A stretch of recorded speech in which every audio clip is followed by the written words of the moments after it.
ठीक आहे, राजकीय पक्षामध्ये येत असतात, जात असतात. काही लोक गेले आमच्यात, आम्ही काही नाही म्हणत. कालपर्यंत होते दिल्लीला एका सांगलीच्या खासदाराचं नाव खरं आहे, ते होते आमच्याकडे. विधान परिषदेचे सभासद होते, आमदार होते. आमदारकीची मुदत ज्या दिवशी संपली त्या दिवशी गेले. दुसरे खासदार होते इतर भिवंडीचे, ते आपल्या जिल्हा परिषदेचे अध्यक्ष होते. तिची मुदत ज्या दिवशी संपली त्या दिवशी गेली. सुखासुखी कोणी जात नाही, मला भेटून जातात. मला भेटून सांगितलं तुम्हाला लोकसभेला उभं राहायचं. आम्ही सांगितलं की काँग्रेसची आमची युती आहे, ती जागा त्यांची आहे, त्यामुळे आम्हाला देता येत नाही. काहीतरी करा म्हणजे नाही, आपण एकदा शब्द दिला, आपण काही वेगळं करू शकत नाही. संध्याकाळी 3 वेळेला आली खाली जाईल की झाले काँग्रेसवासी जे होते त्याच्या ऐवजी आता भाजप वासी. ठीक आहे, जी मंडळी अशी जातात त्याची काही फारशी चिंता करण्याच्या वगैरेची गरज नाही, येतात जातात. त्यांनी सांगितलं की विधानसभेची आमची संख्या कमी झाली, खरं आम्ही 41 होतो. का हे घडलं त्याचा उल्लेख या ठिकाणी फडफडयांनी ओझरता केला की निवडणुका आम्ही गेले 10 वर्ष 15 वर्ष एकत्र लढलो, काँग्रेस आणि आपण एकत्र लढलो.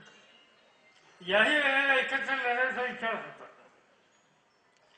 लोकसभा एकत्र लढलो आणि विधानसभा एकत्र लढणार. पण त्यावेळेचे नेते काँग्रेसने आम्ही काही फार मागितलं नाही. आम्ही म्हणलं 50% जागा तुम्ही घ्या, 50% आम्ही घेऊ. त्याचे म्हणजे ठीक आहे, काही कमी जास्त करू. ते म्हणजे आम्हाला 2 दिवस द्या. आणि म्हणलं ठीक आहे, आपण आपली तयारी केली. 45% 46% जागा लढवायची. उमेदवारांचे अर्ज मागवले, त्याची तयारी आपण ठेवली. 2 दिवस मुदत मागितली. आम्ही वाट बघितली पृथ्वीराज चव्हाणांची की 2 दिवसात काहीतरी करू. पण 2 दिवसांनी आम्हाला रात्री कळलं काँग्रेसने आपली यादी जाहीर करून टाकली. आणि आपली एकदा यादी जाहीर केल्यानंतर आपल्याकडे पर्याय नव्हता. आपली तयारी किती होती? 45% जागा लढवायची आणि एकदम 100% जागा लढवायचा प्रसंग आला. आणि त्यामुळे पूर्ण तयारी नसल्यामुळे त्याचा परिणाम निवडणुकीमध्ये झाला. आणि त्यांचं म्हणणं होतं की आम्ही काहीतरी गैरवाजवी मागणी करतो, तुमची ताकदच नाही. निवडणूक झाली, त्यांच्या 42 झाल्या, आपल्या 41 झाल्या. एकाचा फरक, फक्त एकाचा फरक. काय दिसलं याच्यामध्ये? आमचं सत्य सांगणे की दोघांची ताकद सारखी होती. समंजसपणाने वागलो असतो तर आज या ठिकाणी सरकार आलं नसतं. तुम्ही याची जबाबदारी ही त्यावेळेच्या राज्यकर्त्या पक्षाला, दिल्लीच्या काँग्रेस पक्षाला टाळता येणार नाही. हे घडलं त्यांच्याबरोबर आणि त्याचे परिणाम आज आपण सगळ्यांना भोगावे लागले. सांगतात लोक आता पार्लमेंटमध्ये तुमचे 4च लोक आहेत. कबूल. काँग्रेसचे किती गेले महाराष्ट्रात? 2. आपले 4. आणि 2 आणि 4 याची चिंता मी करत नाही. तुमच्या माहितीसाठी सांगतो, 1985 साली इंदिरा गांधींच्या हत्येच्या नंतर कोणी आपल्या पक्षात उभं राहायला तयार नव्हतं. म्हणजे मी उभा राहतो. मग मी उभा राहतो म्हणजे मग बाकीचे लोक तयार झाले. निवडून आलो. आमचे सगळे मिळून लोकसभेमध्ये 9 सभासद होते. मी त्या 9 सभासदांचा नेता होतो. आणि माझ्या पाठीमागं भाजप होते. भाजपचे किती खासदार होते माहितीये? 2. म्हणजे त्यांचे 2 खासदार त्यावेळेस होते. ते 2 वरून आज 300 वर आलेले. याचा अर्थ 2 किंवा 4 वरून 300 वर जाऊ शकतो. तयारीची कष्ट केले, भूमिका लोकांची प्रामाणिकपणे ठेवली, संघटन उभं केलं, नव्या कार्यकर्त्यांना प्रोत्साहित करण्याची, संधी देण्याची नीती स्वीकारली. ते बदल होऊ शकतात लोक बदल करतात, त्या ठिकाणी कुणी कायमचं सत्तेच्यासाठी जन्मभर बसण्याच्यासाठी आलेलं नाही. संसदीय लोकशाहीमध्ये लोक बदल करत असतात, पण त्या लोकांच्या विश्वासाला पात्र ठरण्याच्या संबंधीची खबरदारी ही त्या राजकीय पक्षांनी घेतली पाहिजे. आणि ती तयारी आपण सगळ्यांनी ठेवली तर माझी खात्री की चित्र बदलल्याशिवाय राहणार नाही. लोकांना हवंय, लोक नको म्हणतात. हे काय म्हणतात? रोज काहीतरी घोषणा मोठ्या मोठ्या असतात. ज्याचा उल्लेख या ठिकाणी केला की मुंबईमध्ये समज देशाचे उद्योजक बोलवले, जगाचे उद्योजक बोलवले, आणि आम्ही वाचलं की 1,00,000 कोटीची गुंतवणूक झाली. आणि कुठे झाली गुंतवणूक? कुठं काही दिसत नाही. आहेत ते कारखाने बंद पडायला लागले, लोकांच्या नोकऱ्या कमी व्हायला लागल्या, आणि सांगितलं की 1,00,000 कोटीच्या संबंधीची गुंतवणूक झाली. सगळ्या गोष्टी ज्याचा उल्लेख या ठिकाणी अनेक लोकांनी केलं की ही सगळे मार्केटिंगच्या बद्दलचं तंत्र असलेली लोक आहेत. मार्केटिंग मान्य केलं पाहिजे. म्हणजे असं मार्केटिंग कोणी केलं त्यात मोदी साहेब करतायत, त्यांचे ते सगळे सहकारी करतायत, आणि त्यामुळे लोकांना सुरुवातीला मार्केटिंगचं वाटतं कौतुक, पण कायम तेही कौतुक कधी वाटत नसतं. कधी ते लोक त्याचा विचार वेगळा करत असतात, आणि त्याची प्रक्रिया ही आता महाराष्ट्रामध्ये सुरू होईल किंवा झाली याच्याबद्दल माझ्या मनामध्ये कुठल्या प्रकारची शंका नाही. आणि म्हणून आता ज्या निवडणूक आहे, मुंबई महानगरपालिका असेल, अन्य महानगरपालिका असतील, नगरपालिका असतील, जिल्हा परिषद असतील, 8 ते 6 महिने आपल्या हातामध्ये. आत्तापासून प्रत्येक वार्डामध्ये काम करण्याच्या संबंधीचे प्रयत्न करणारे, लोकांच्या किंमत असलेले आणि लोकांची बांधिलकी ठेवणारे ते स्वच्छ चेहऱ्याचे, स्वच्छ मनाचे कार्यकर्ते शोधून आपण त्यांना शक्ती देऊन कामाला सुरुवात केली तर माझी खात्री आहे या निवडणुकीमध्ये त्याची गरज झाल्याशिवाय. आणि म्हणून आपल्याला या सगळ्या कामामध्ये लक्ष देण्याच्या संबंधीचा त्यांनाही कळतंय की बदल होत आहे, आणि हे बदल होत आहेत म्हणून सातत्यानं एक वेगळे काहीतरी विचार मांडण्याचा प्रयत्न करतात. एका वेगळ्या दिशेने लोक विकास राहिला, लोकांचे प्रश्न बाजूला राहिले, धर्म, जात या सगळ्या गोष्टीच्या कडे येतात. त्याचा उल्लेख या ठिकाणी केला कोण प्राची मला माहिती नाही. त्यांनी सांगितलं की मुस्लिम मुक्त भारत, मुस्लिम मुक्त भारत. आणखीन कोणतरी एक ग्रस्त बोलले की बाबासाहेब आंबेडकरांनी घटना लिहिली आहे, खरंच नाही. वाचला का तुम्ही? आणि त्यांनी काय सांगितलं? त्यांनी सांगितलं बाबासाहेब आंबेडकरांनी फक्त त्या घटनेचा भाग त्यांच्या पुढे आल्याच्या नंतर त्यातला स्वल्पविराम, पूर्णविराम, अनुस्वार या संबंधीचं काम केलं. डॉक्टर बाबासाहेब आंबेडकर कोलंबिया युनिव्हर्सिटीतून आले, इंग्रजमध्ये 12व्या केलं.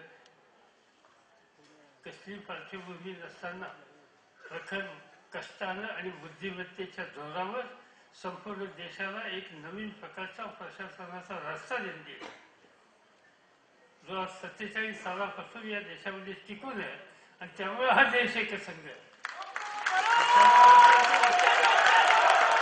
त्यांनी घटना लिहिली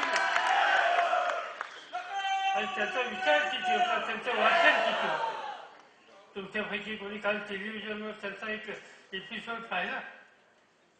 बाबासाहेबांचं ग्रंथालय दाखवलं होतं, प्रचंड ग्रंथालय, आणि त्याच्यात लिहिलं होतं की गिरणानी त्यांच्या अखेरच्या काळामध्ये या ग्रंथालयाचे सगळे दुर्मिळ ग्रंथ आम्हाला द्या, काय लागेल ती किंमत देतो म्हणून सांगितलं. बाबासाहेब सांगितलं नाही. त्यांचे सगळे ग्रंथ सिद्धार्थ कॉलेजला दिले, विद्यार्थ्यांच्या हातात जाऊन दिले पैशाच्या. आणि त्यावेळेला ते लिहिताना त्यांनी एक पत्र लिहून ठेवलं. त्या पत्रात काय म्हणलं? मी समाजातल्या उपेक्षित वर्गात जन्माला आलो, समाजातल्या बहुसंख्येने मला बाजूला घेतलं, मला सन्मानाचं जगलं, जिलं जगलं. त्या काळामध्ये त्यांनी करून द्यायच्याने हे ठरवलं. पण मी या परिस्थितीवर मात करण्याचा निर्धार केला आणि तो निर्धार मला कृतीमध्ये आणायचा असेल आणि यशस्वी करायचा असेल तर ज्ञानसंपदा ही प्राप्त केल्याशिवाय पर्याय नाही. आणि म्हणून माझे सई सोयरे दुसरे कोणी नव्हते. हे सगळे ग्रंथ माझे सगळे सोयरे मी केले. या ग्रंथाने मला शक्ती दिली, त्या ग्रंथाने मला ज्ञान दिलं, त्या ग्रंथाने मला आत्मविश्वास दिला आणि त्यातून मी पुढे गेलेलो आहे.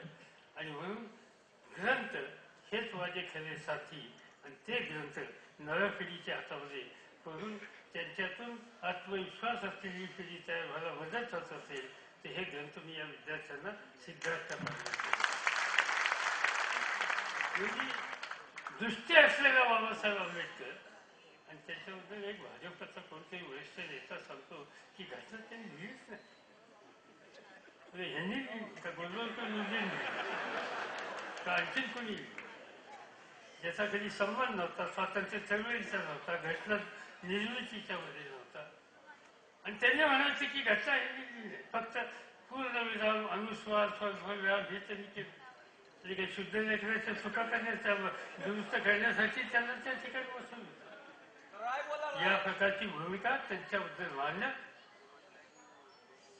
घटनेच्या निर्मितीच्या संबंधी या पद्धतीची भूमिका मांडणं याच्यामध्ये या पक्षाच्या विचारसरणीला वास्तव स्वरूप काय आहे हे या निमित्ताने स्पष्ट होते.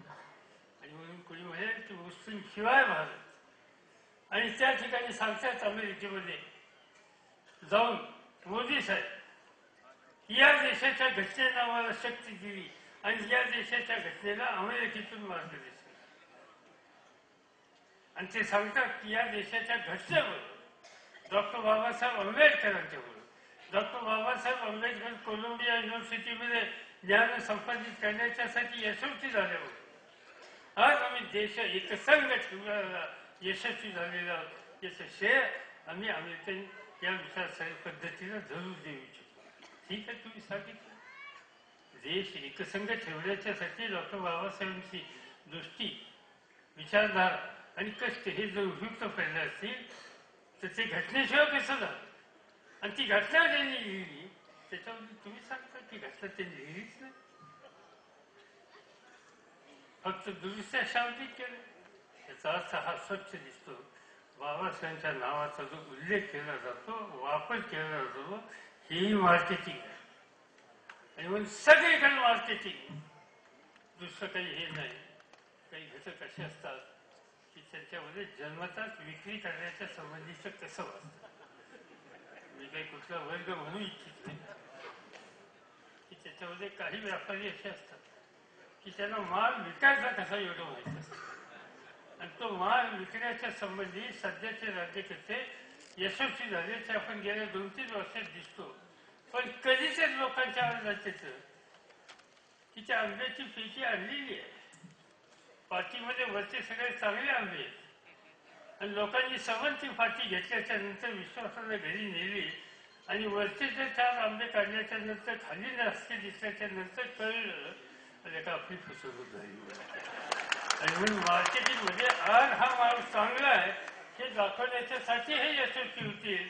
पण लोकांची खात्री ज्यावेळेस त्या मालात अधिक बारकाईने बघण्याची भूमिका घेतली जाईल त्यावेळेला हा माल काही खरा नाही, हा माल हात लावण्यासारखा नाही, पुन्हा त्या रस्त्याला जायला नको. या निष्कर्षाची या देशातले नागरिक आल्याशिवाय राहणार नाही. पण त्यांना हे सांगणं की तुमची माझी सगळ्यांची जबाबदारी आणि म्हणून हे काम आपल्या सगळ्यांना करायचं आणि हे काम करायचं असेल तर आपण जागरूक राहा.